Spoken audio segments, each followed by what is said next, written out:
우리가 본 말씀에 이어서 예수님께서 하신 말씀입니다. 어제 우리가 본 말씀은 사내들인 공의회원들인 대제사장 또 서기관 장로들 이런 사람들이 예수님께 와서 무슨 권위로 여기 성전에서 가르치며 또 무슨 권위로 이 성전에 제사드리러 온 사람들 이렇게 다 내쫓고 그렇게 하느냐 따지는 거였죠. 분명히 예수님은 자기가 하나님의 아들이고 메시아로 이 땅에 왔다는 것을 가르쳐주고 싶지만 이런 상황에서 정말 말 한마디 탁 잘못하면 그게 굉장히 큰 문제가 되어질 수 있기 때문에 굉장히 조심스러운 상황이었습니다. 그래서 예수님께서는 역으로 그 사람들에게 질문을 해버리죠. 대답 대신 질문을 했습니다. 그럼 세례 요한은 어떻게 그 사람을 하나님이 세워준 선지자로 인정해야 될지 인정하지 말아야 될지 이걸 묻고 있었어요. 그러자 예수님에게 따지러 왔던 사람들이 우리 할 말이 없다, 대답을 못하겠다 이렇게 함으로 인해서 그들에게 예수님께서 어디서 누가 이런 권위를 예수님께 주었는지 대답하지 않으셨죠. 그리고 나서 이제 백성에게 말씀을 하셨다고 하지만 사실은 거기 같이 있는 예수님에게 따지러 왔던 이 사내들인 공회의 사람들에게 들으라고 비유를 들어 설명을 하셨습니다. 한 사람이 포도원을 잘 만들었습니다. 거기에 이 포도원을 잘 만들어 놓고는 자기가 외국에 멀리 갔다 와야 할 이런 상황이 돼서 이 포도원을 농부들에게 새로 주고 갔습니다. 여러분, 이 포도원이라고 하는 것은 유대 사회에서는 아주 흔히 볼 수 있는, 유대인들이 정말 지금까지도 포도 농사를 많이 짓거든요.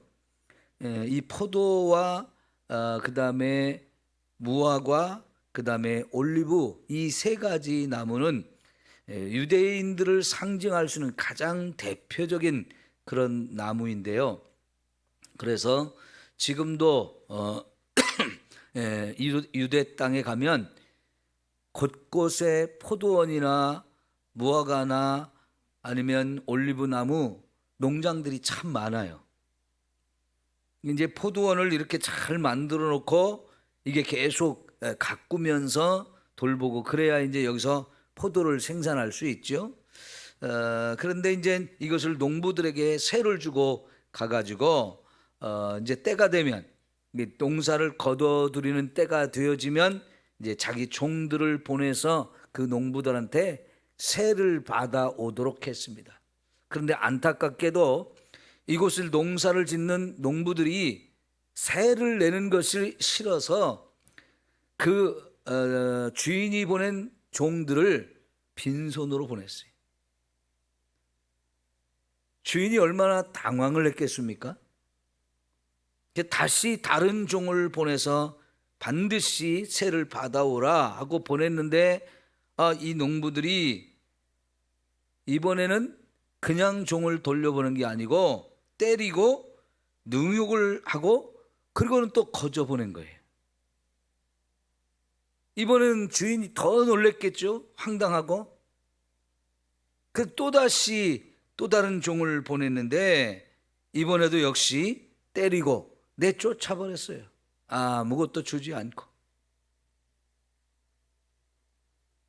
너무나 난감해진 이 주인이 이번에는 자기의 사랑하는 아들을 보내면서 내 아들은 내 상속자니까 그래도 존대할 것이다.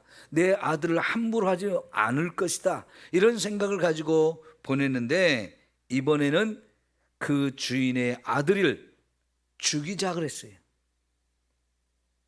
왜요? 상속자가 죽으면 결국은 그것은 우리 차지가 될 것이다. 이걸 아예 우리 것을 우리 것으로 만들어야 되겠다 하는 마음에 정말로 그 아들을 죽여버렸어요. 해서는 정말 안 되는 가장 심각한 일을 저지르고 말았는데요. 결국 그렇게 되자 주인이 어떻게 하겠습니까? 사람들을 보내서 이 농부들을 잡아다가 완전히 죽여버리고 그 포도원을 정말 잘 세금을 낼 수 있는 그런 사람들에게 맡긴다, 이런 이야기를 했습니다. 자, 여러분, 이 이야기는 저와 여러분이 들어도 이게 무슨 얘기인지 금방 이해할 수 있을 것 같아요. 이것은 과거로부터 유대인들이, 그 조상들이 하나님이 보낸 선지자들을 계속 거역하고 죽인 사건들을 우선 이야기합니다. 포도원은 유대인을 상징하는 나무라고 말씀드렸죠. 이 포도는 유대인을 상징하는 나무인데, 그래서 포도원 하면은 이스라엘 백성 전체를 가르칩니다. 근데 이 이스라엘 백성들이 하나님의 보낸 선지자 너무나 많이 거절을 하고 그 선지자들을 못 살게 괴롭히다가 죽인 사람들이 참 많아요. 선지자는 하나님이 보낸 사람들이죠. 어제 우리가 보았던 말씀에서도 예수님이 세례 요한을 예를 들어서 말했던 것도, 그 세례 요한도 하나님 보낸 선지자였거든요. 그런데 여러분, 그 선지자를 수많은 백성들이 다 인정하고 존경하면서 그 말을 듣고 그에 정말 순종하려고 많은 사람이 가서 회개도 하고 세례도 받았습니다. 그런데 정작 그 종교의 가장 중심에 서 있던 이 산헤드린 공회의 사람들은 세례 요한을 선지자로 인정하지 않았잖아요. 그래서 결국은 그 세례 요한이 죽음을 당했습니다. 근데 죽음이 이제 이 사람들에 의해서 죽은 건 아니지만 헤롯 왕에 의해서 죽음을 당했죠. 그 헤롯 왕에 의해서 죽음을 당했어도 선지자들이 대부분 그런 모습이었단 말이죠. 한두 명이 아니고 많은 선지자들이 그렇게 죽임을 당했습니다. 그러되 이제 하나님께서 자신의 아들인 예수님을 보낸 거죠. 이 포도원 주인의 사랑하는 아들은 결국 예수님을 말합니다. 그런데 그 예수님이 사랑하는 주인의 아들을 어찌합니까?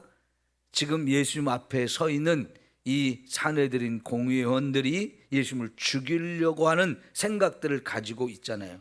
우리가 19장 마지막 절에 47절에 그랬습니까? 예수께서 날마다 성전에서 가르치시니 대제사장들과 서기관들과 백성의 지도자들이 그를 죽이려고 꾀했다. 그러나 백성이 다 그에게 귀를 들으므로 어찌할 방도를 찾지 못했다. 죽이고 싶은 마음은 너무나 간절한데 백성들이 보는 눈이 있어서, 백성들이 계속해서 몰려와서 예수님의 말씀에 귀를 기울여 들으니까 죽이지를 못하고 있으니 전전긍긍하고 있는 거지요. 근데 여러분, 이제 20장 19절을 한번 볼까요? 서기관들과 대제사장들이 예수의 이 비유는 자기들 가리켜 말씀하신 줄 알고 즉시 뭐 하려고요? 잡고자 하되, 그러죠? 백성을 두려워하더라. 이에 그들이 엿보다가 예수를 총독의 다스림과 권세 아래에 넘기려 하여 정탐들을 보내어 그들로 스스로 의인인 체하며 예수의 말을 책잡게 하니. 자, 예수님이 지금 비유를 들어 설명한 이야기가 자기들 얘기라는 걸 너무나 잘 알아듣고 있어요. 그러면 여러분, 예수님이 이들이 알아들을 수 있도록 이런 말씀을 하신 이유가 뭐겠어요? 예수님 자신이 하나님의 아들이라는 거죠.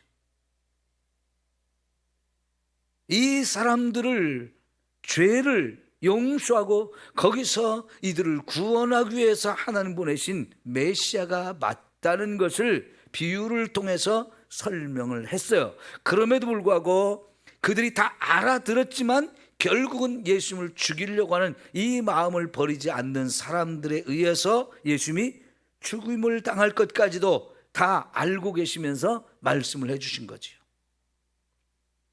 그러면 여러분, 빨리 깨닫고 돌이켜야 하는데 너무나 안타깝게 이 사람들 깨닫기보다는 오히려 더 죽이려고 하는 마음, 죄로 가득 찬 그런 마음들이 더 커지는 것을 우리가 볼 수 있어요. 여러분, 예수님이 이런 말씀들을 계속 하시는 이유가 뭐겠습니까? 그들을 사랑하기 때문이에요. 우리가 그런 마음을 가지고 있다는 거,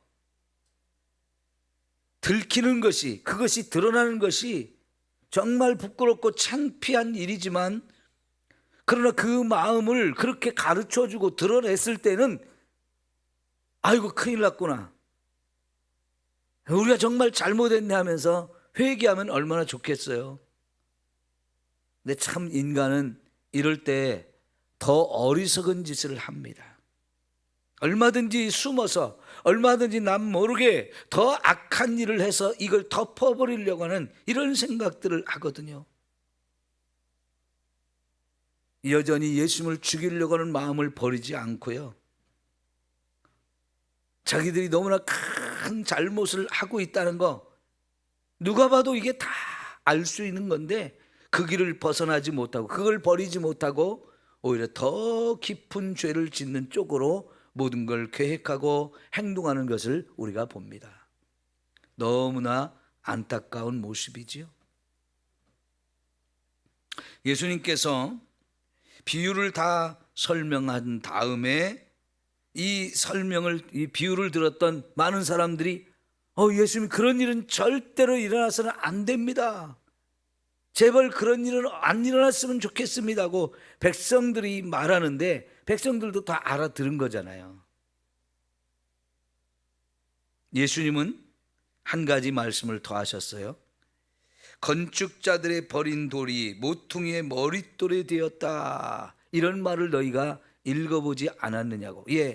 시편 118편에 있는 한 구절, 이 말씀을 예를 들어 설명했어요. 건축자들, 유대 땅에 가보면 그 땅 전부가 거의 이 석회암 돌로 이루어져 있거든요. 그래서 그 석회암 돌들을 깨트려 가지고 또 잘라내 가지고 집을 대부분 많이 짓습니다.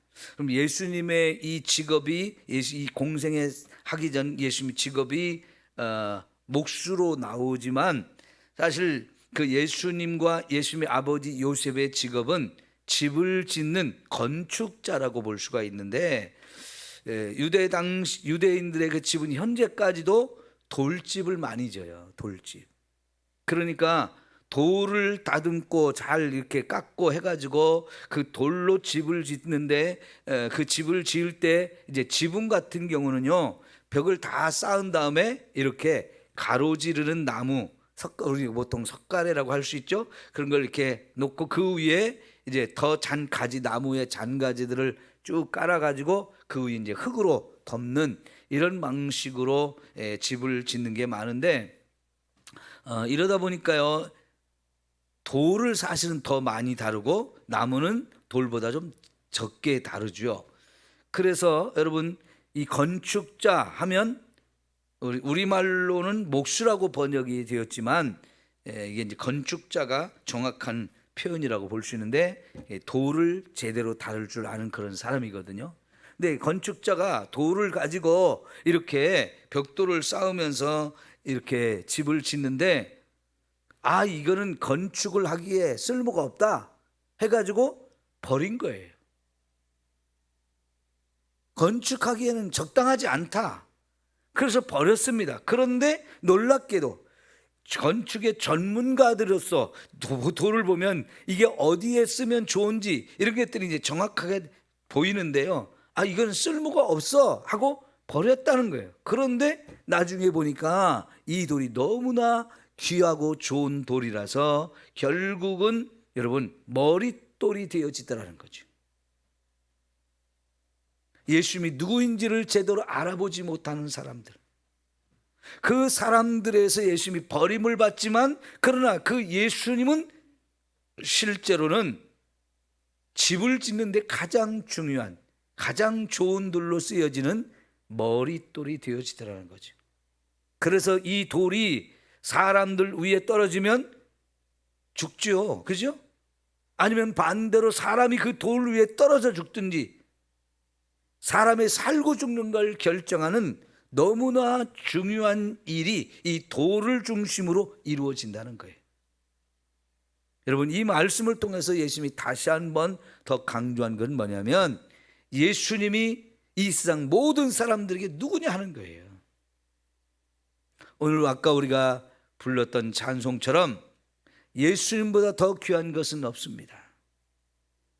예수님이 저와 여러분에게 가장 중요한 분, 내게 생명을 주시는 분, 나의 살고 죽는 걸 결정하시는 분, 천국이냐 지옥이냐를, 어디로 우리를 데리고 갈 것인지를 결정하시는 분, 이 세상 모든 만물을 다스리고 통치하시는 분, 그런 너무나 위대하고 너무나 고귀한 분이라는 것을 저와 여러분이 제대로 믿는 것, 이게 진짜 믿음입니다. 세상에 저와 여러분에게 예수보다 더 귀한 것은 없습니다. 세상 부귀 영화도 예수님과 더 귀할 수 없고, 세상 명예와도 바꿀 수 없고, 행복과도 바꿀 수 없는 분이 예수님이라 그랬어요. 예수님이 정말 저와 여러분에게 가장 소중한 분으로 내 마음속에 모셔지기를 바랍니다.